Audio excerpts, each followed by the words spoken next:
Welcome back to the Casual Athlete NRL Fantasy Podcast, and we have some hot predictions for you for the 2024 fantasy season.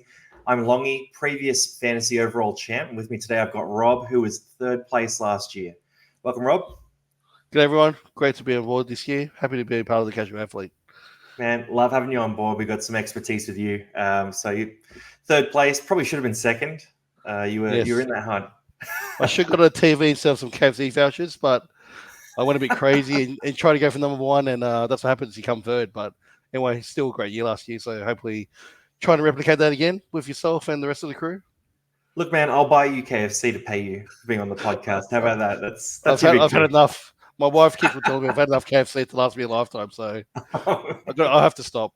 All right. Well, speaking of stopping, this is our first prediction of the day. So we've got Ryan Pappenhausen. I'm predicting that he will stop getting injured. I'm predicting that he's going to average 60 plus this year, and he'll play at least 16 games of first grade. Now, what do you reckon of that? The injury part, I can't do anything about, but at this price, with his pedigree, you'd be crazy not to have him. It's just worth the risk. Yeah, at the start of the season, you have this year you get 40 trades. If he gets injured, so be it. We all feel sorry for him. Hopefully, we don't have to feel sorry for him this year, and he gets to play the full year with footy. And at this price, no brainer. He's a must have. Yeah, man, he seems like a great bloke. Good golf player as well. Unlike us, obviously, the game's more fun when he's playing well. Yes, correct. Excitement So machine. you've got a take on Jaden Campbell here, mate. Jaden Campbell, I think he can make 250k and be 700k plus. Oof. Pretty How crazy. How long is he going to maintain that? He, as everyone knows, he's an exceptional fantasy player. He just is in a squad where he never gets the fullback position full time. So Brimson's there as an incumbent. But as we know, Brimson loves getting injury. And I think this year, Brimson will be the one that will have to shift aside for Jaden Campbell finally. And he will be a fantasy stud this year. Man, Jaden Campbell feels like the kind of guy that you would bring into your team as well. I remember last year, you grabbed Tolotau Cooler with like a month to go, and he cranked out those back-to-back 100-point games. So Jaden Campbell feels like one of those picks. Look, if he gets a starting spot, he's guaranteed. I just reckon I look at that team and I go, look, Kieran Foran is their 6, AJ Brimson. The only chance that Campbell gets that starting spot is either A, injury, or B, that Brimson plays at center. And Bruce playing at center isn't totally out of this world. I think that could actually be a pretty good formation for the Titans. So it might make too much sense for Desi though. Desi likes doing the things that sometimes doesn't make sense, in my opinion. But anyway, we'll see. It's a bold call. I won't hold you too accountable for it. Next one here, we got Ruben Cotter, and I'm going to say here that Ruben Cotter over the first 3 months of footy will average 50 plus. So 10 points of value at least from last year's average. Big money to be made. He's going to come out firing, and the Cowboys really need him to turn up before the origin period at least. He's always had those niggles, hasn't he? For the last year, it seemed like there was something wrong with him, but no one ever knew, or it was never disclosed what it was. And obviously, when he plays, he's a fantasy god. He plays hard, tackles hard, runs hard, everything that you want in the fantasy player. It's just the minutes. Will they come? And they've got a pretty good pack. So once again, we'll kind of get the minutes. That's a big question mark. Because he was having games last year, especially through the origin period, where he was playing like 30 minutes a game. He was playing off the bench, and they'd have him and Taumalolo sitting on the bench while Jake Granville started at lock. So I reckon the Cowboys turned it around this year. I think some of those young guys are really going to kick on, and I think this forward pack is going to be absolutely dynamic. Next guy here, Kyle Flanigan. Now, this one's particularly bold, but I'm going to say that Kyle Flanigan goes on a multi-month stretch where he is a top 3 fantasy hooker in the league. So I'm talking like a 55 average, starting at hooker, playing 60 minutes a game, potentially being spelled by Jacob Little. But he's shown before he could be a fantasy pedigree guy at hooker, and I think he's going to show it again this year. You think he's going to get the spot over Little, the starting spot? I don't think he'll get it for round 1, but I think he's going to earn it as the season goes on. Yeah. And he'll get his dad's ear, I suppose, and then That Was he starts living to with his come. dad? Because I mean, look, Nathan Cleary, father and son combo. Nathan Cleary Yeah. he averages like 80 points. So surely Flano can get 60, 55, 60. Flano is an enigma, isn't he? Like when you watch him, he's not a terrible player. He's a bit directionless, but he's not terrible. But every club he goes to, there's something about him that the coaches don't like. And hopefully, this being a side coach by his dad can get the best out of him. So, at that price, it's definitely worth a look. And if he gets hooker, dual position, well, that'll be pretty fantastic. Man, that's a play at hooker. I'm telling you, like Yeah, he played a bit of hooker in reserve grade at the Dogs last year. And he was having games where he was racking up sort of 4 try assists in a game and a big tackle count as well. So I just reckon these guys who are a bit explosive at hooker who can match it up. Can he match it up defensively for months on end? That's probably the question. But he seems like a pretty rock solid defender at hooker. So I'm backing him in all the way. And the Dragons will be making plenty of tackles as well, I assume, this year. So. Oh, poor Dragons, man. Poor Dragons. I can find a positive for most teams. I think a lot of the bottom teams are going to move up. I'm struggling with the Dragons. I'd love to see it, but it's a rough situation. I mean, Flano is a great coach. Ben Hunt's still there, I guess. That's a positive. Yeah. And Flano wins comps. Next guy is Xavier Willison, and I'm calling right now that Xavier Wilson's going to have a breakout. He's going to have a stretch of footy in a very important period. I'm thinking through the Origin period where he is absolutely dominant and he rises up past 500K. That's my call there. And look at that haircut. You got to love the man. Look at that. Dual position, 263K. Have to agree with you. I think it's from the games he showed last year, he is a fantasy prospect written all over him. So, man, athletic freak. He's got all the tangibles. Big unit, quick. That mullet floating in the breeze. He runs away to score his second try of the game in the second major bye round. Everyone remember that. Remember that call right now. I'm going to be playing that back for you guys when he dominates. 500 plus. Okay, I'll remember that. Yep, on it, 100%. Now, Niko Hines, man. Obviously, a lot of talk about Nathan Cleary versus Niko Hines. What's your view on this? And do you think Nico's going to keep that $1 million price tag? I think he will drop. Not dramatically, maybe 10%. So we're talking about the 900K range. Cleary, for me, is a play all day long. Cleary was not himself for the first part of the year. Look what he did towards the end. He's just a fantasy god. You can't argue against Cleary. Cleary could go back to 1.2. And I think Hines, with Matt Moylan, the passenger gone, and Braden Trindle, a much more active half partner with everything, playmaking, kicking, I think Hines will suffer a little bit. He still will be the second best half in the game, I think. But I can't see maintaining that $1 million price tag with Trindle being his halves partner. Yeah, man. I mean, if he loses 100K, that's pretty dramatic. Like, you think about 100K and losing that from the start of the year, that's a big dent in your chances down the stretch. You need every dollar.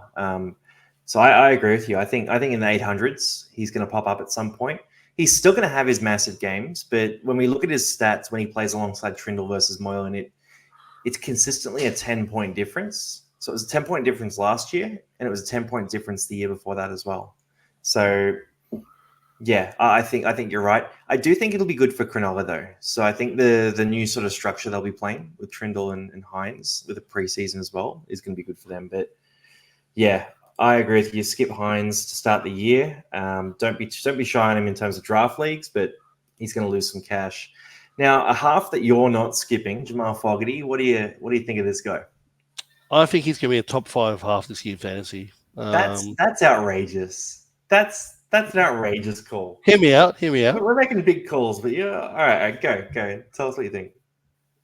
Pre-Raiders, if you remember the Titans, he did have quite a high average in the 55s, I believe. And Raiders, he's settling in. Whiten was quite a dominant, not a kicker, but a playmaker in the team.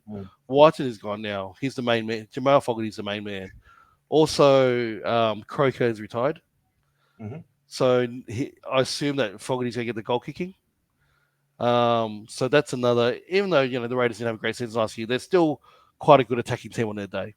So goal kicking could mean 6 points difference, average throughout the year.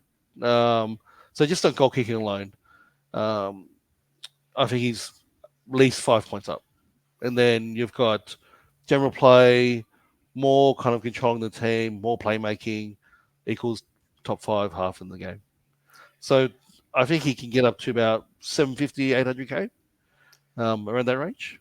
Massive. I mean, Yeah. there's talk that he could be partnering KO Weeks in the halves, and then we could have maybe Xavier Savage at fullback. So Yeah. with those guys, you get two very explosive, very quick footy players, but there's not a lot of kicking, not a lot of playmaking in that pairing. So you're right, he's going to have to lead the league in terms of touches if they're going to do anything this year.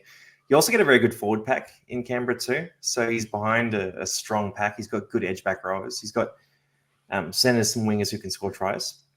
I don't hate it actually. Now that you sort of talk through, I mean, look, 10.4% ownership. So people clearly agree with you. Yeah, 637k. It's not a bad price because we might have to look into the stats a bit more, but that could be a big call. Would you take Fogarty or Burton at the 46 average price? Good question. I would say that Fogarty is more of a safer bet, but Burton has a high upside. We all know how good Burton can be, and surely the Dogs can't be as bad as they were last year, and they've made some good recruits. So if you're a safer player, I'd say Fogarty. If you want a more upside, it'd be Burton. Yeah, I reckon either could be good. Maybe even both. Both, yeah. Could be an option. Sean Johnson, a guy that he killed it last year. He won our fantasy MVP last year as well, but that was partially because he performed so much above what we were expecting. 63.4 point average last year. Do you have a call on what you think that'll be this year? I can't see it happening. Lightning that can't strike twice. I think he's getting on in age. He will come down about 10 points in average, I reckon. So 53? he was, 53, Wow. 55-ish, around that mark, I think. They've also lost Adafadil Blake, which is a big dent, I think, in their forward pack. So it's, I can't see him continuing the way he's Is AFB gone now? I thought he had one more year. Oh, really? Okay, sorry, that's my bad then. Maybe I'm wrong. It's the 8th of January. Yeah. I'm not fully sharpened up. I thought he was there. I thought it was like Luai. He was there for one more year, and then he leaves after that. But maybe you're right. Let us know in the comments whether Adam Fanua Blake is staying.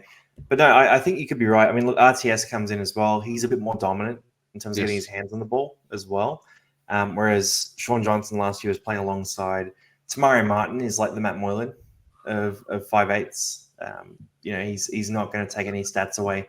Luke Metcalf, super explosive, but he's not taking any touches away either. If they run RTS at 6 and run Nickel Clockstad at fullback, then RTS will take a lot more ball. I don't mind that. I wouldn't be starting with Sean either. One guy I would consider very strongly if you got the starting spot is Paul Alamot, though. So the recipe is very simple for this.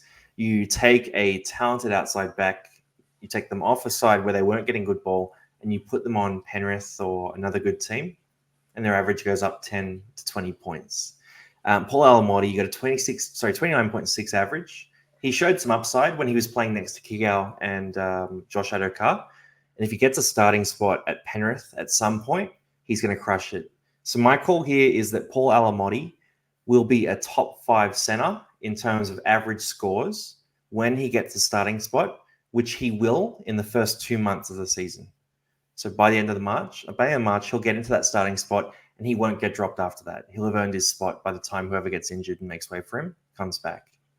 So that's my call, Alamot to dominate, arguably be a keeper level center by the end of the year. I think that's a great call if he gets in. It's just, does he get in and start?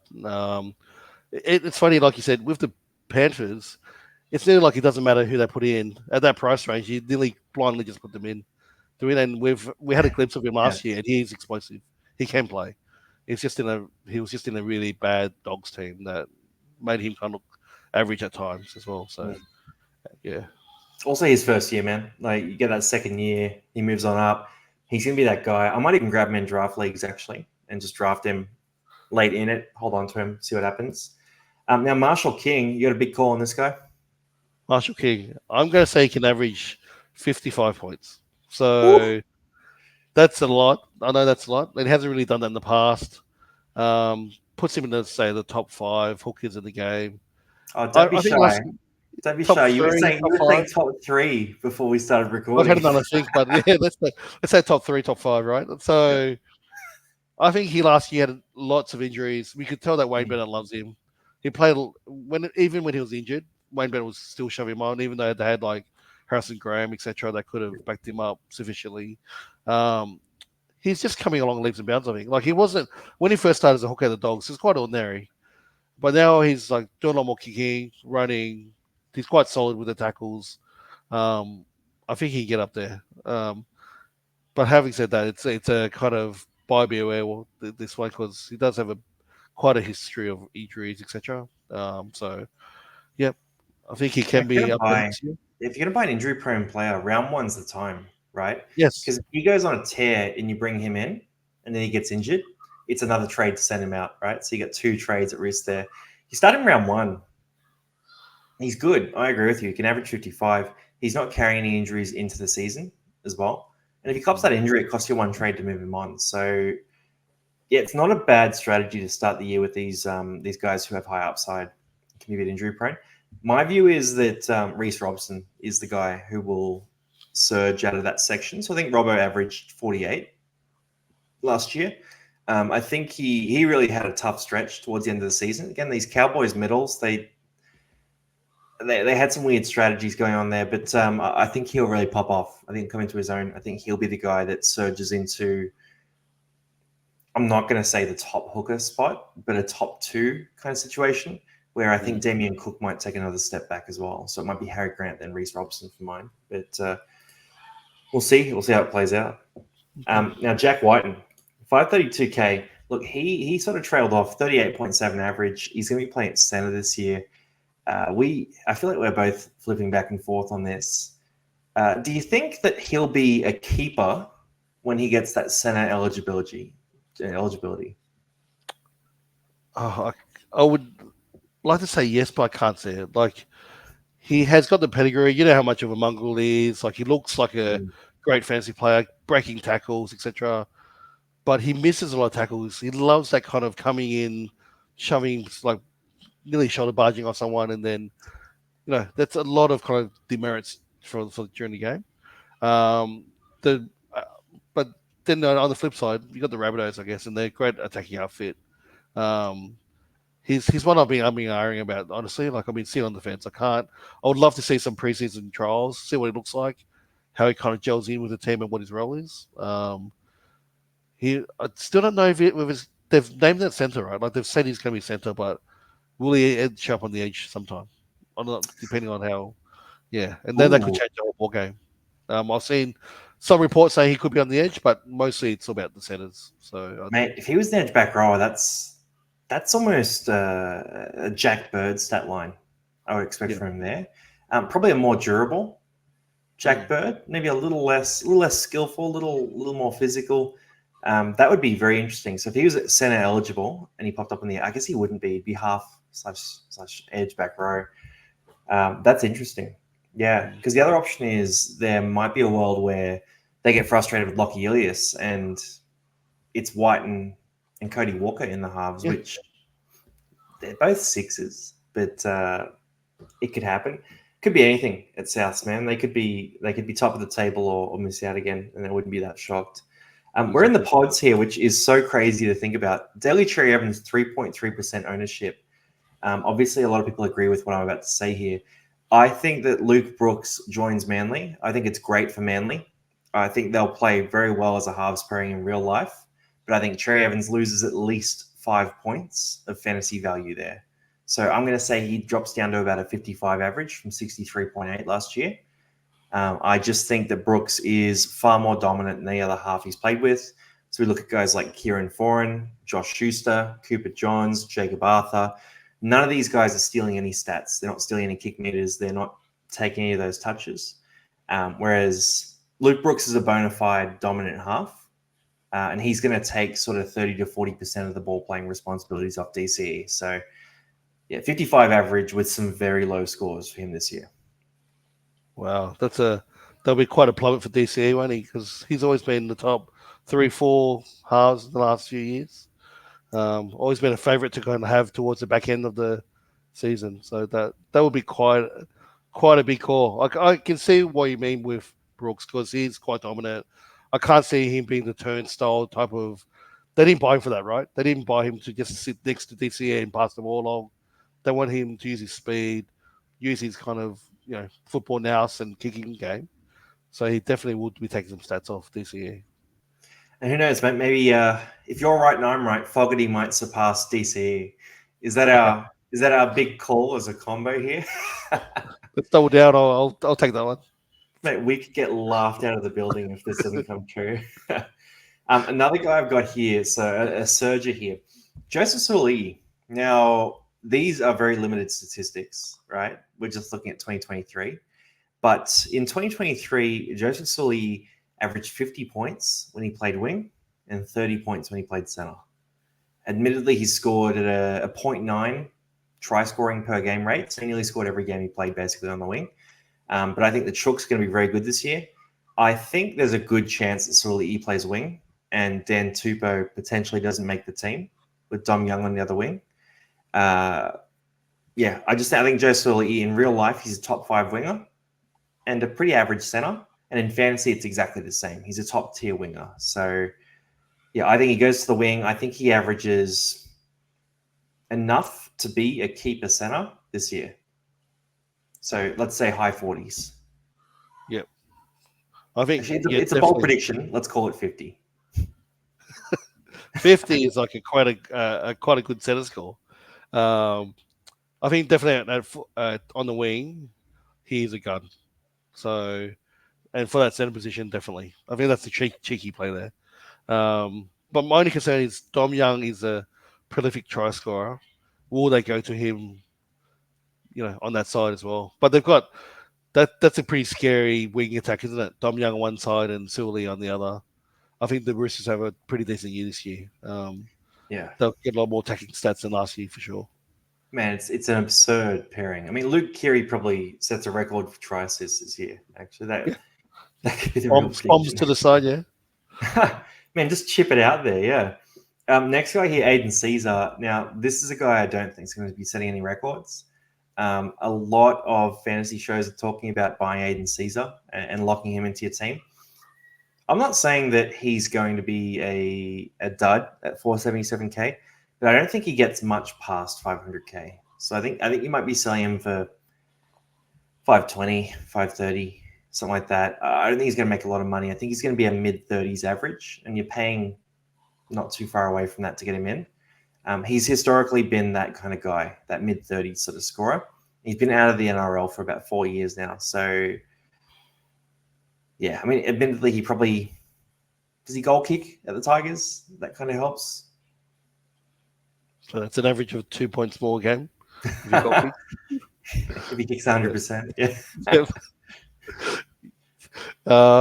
He's definitely one. I'm on the fence on him. I honestly haven't done enough research about how his game's improved since he's been overseas, and so I need to see what he's done, how he's changed.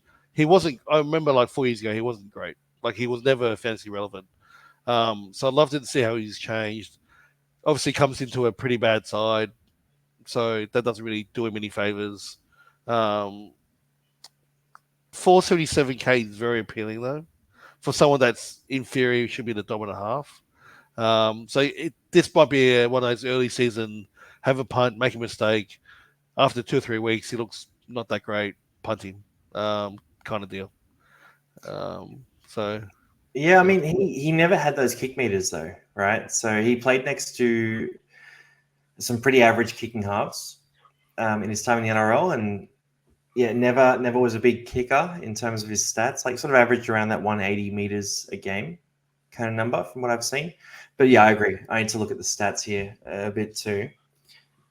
Next guy we're going to jump to is Big Matty Burton. And this is more my call. And I had met Burton a lot of last year. So there's probably a bit of bias, probably a bit of a feeling that he owes me from last season.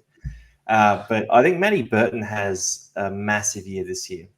I think we see him raised by 10 points. So 56 from 46 last year. The rationale is a few components here.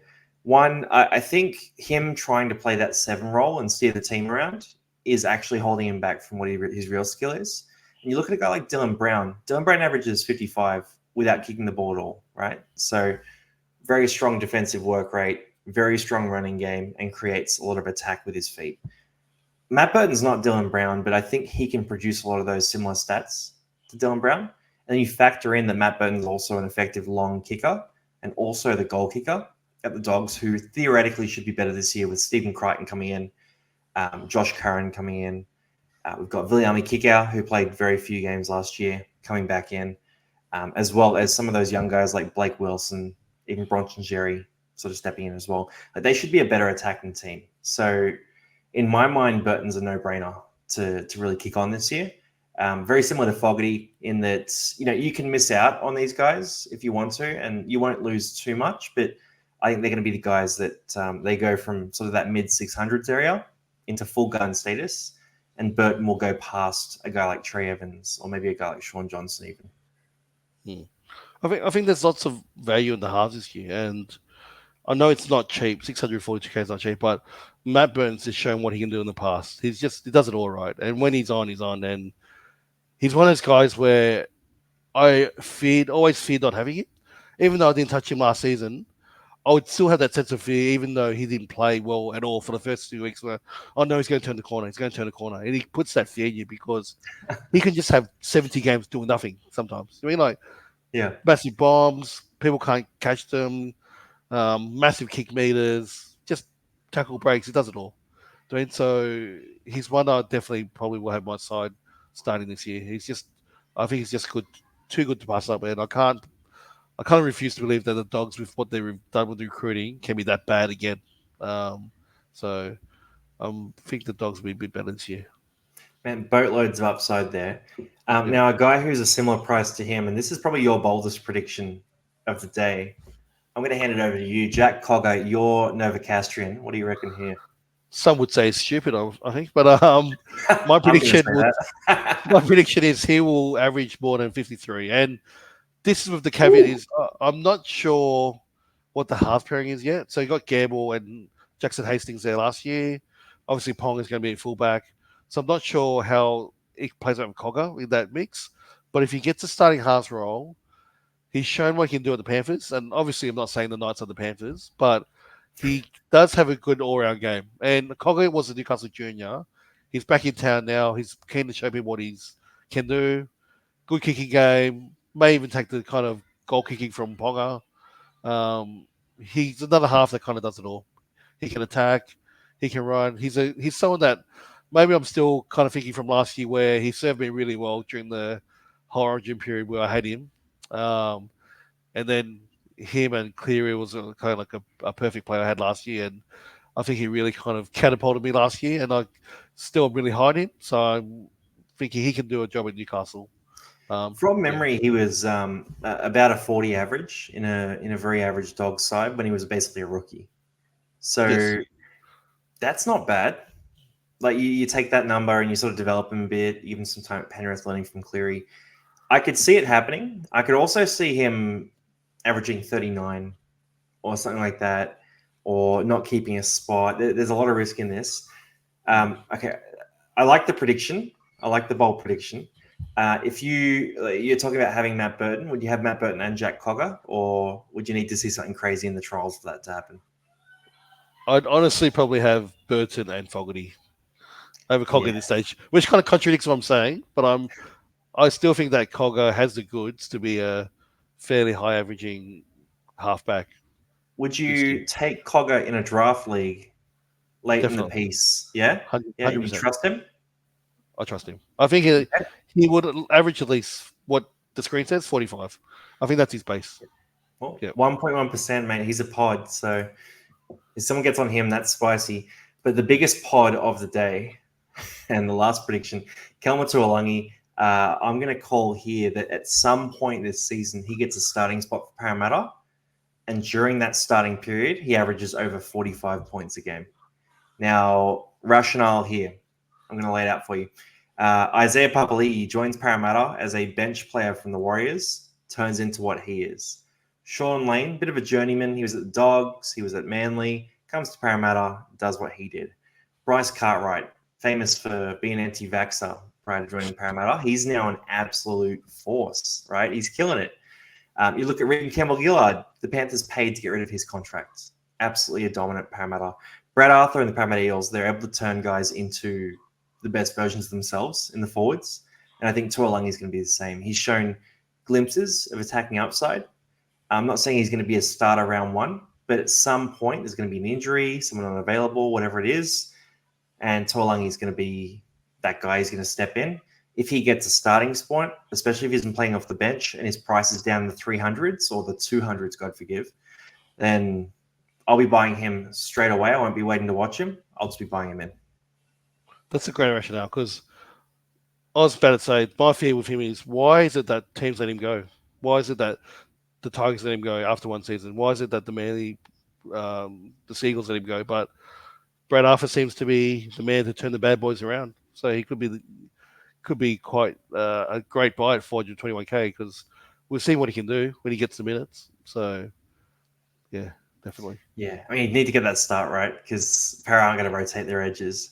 But look, that's our bold predictions. Let us know in the comments what you think of these ones, and if you have a bold prediction for this season as well, drop that in too, and we'll probably laugh at it because most of these predictions are pretty stupid. But we will see you on the next one. Let us know what videos you want to see too, and thanks for jumping on, Rob. Thank you. My pleasure.